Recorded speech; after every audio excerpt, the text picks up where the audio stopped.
گایز با من آماده شیم که بریم دانشگاه. خب طبق معمول همیشه اول گیر کروکودیلیای نازنینمو زدم، بعد گفتم که میست خیار ویکینزو بزنم، روش نوشته فرام ججو و یه برند کره‌ایه که واقعا پوست رو ریفرش میکنه، خیلی خوبه. بعدش ژل کرم هیالورونیک اسید الیزا وکا رو زدم، اینم یه برند کره‌ایه و بچه‌ها برای کسایی که مثل من پوستاشون چربه و از طرفی دیدرات هست یا درماتیت دارن فوق‌العاده است. بعد کرم دور چشم مریم می رو زدم، اینم یه برند کره‌ای گلوتاتیون داره، پوست دور چشم خیلی خوب روشن میکنه. و بعد مرطوب کننده پوست چرب ژنوبایوتیک رو زدم. Look at the glow. بله.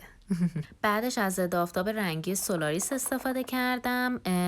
بچه ها یه کاور ملایمی به پوست میده، مناسب استفاده روزانه هست واقعا. بعدش از کانسیلر فیتمی استفاده کردم و آروم آروم پخشش کردم و در ادامه از ریمل میشا استفاده کردم. اگه تا حالا نشنیدین اسمشو، اینم یه برند کره‌ای عالیه. ابروامو شونه کردم و بعد از این رژگونه استیکیا زدم. من واقعا نمیدونم اینو چجوری بزنم، هیچ وقت اون خط دقیقو پیدا نمیکنم. اول لبخند میزنم گونه‌ام باد کنه، بعد از این رژگونه استفاده میکنم.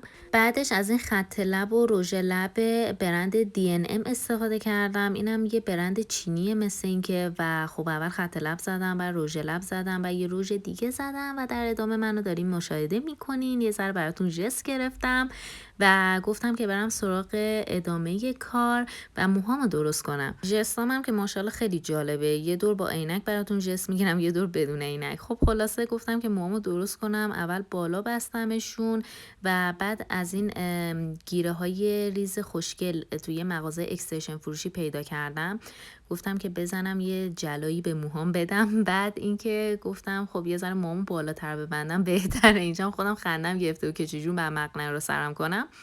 و اینجا هم باز بدون عینکم یه دور دیگه براتون ژست گرفتم و دیدم اینطوری نمیشه. موهامو دادم پایین‌تر، مقنعه رو سرم کردم، موها جلومو دادم داخل، بعد عینک زدم، دیدم خیلی فاجعه است، باز موهامو آوردم بیرون، بعد دیدم خیلی بلنده، باز موهامو کردم داخل.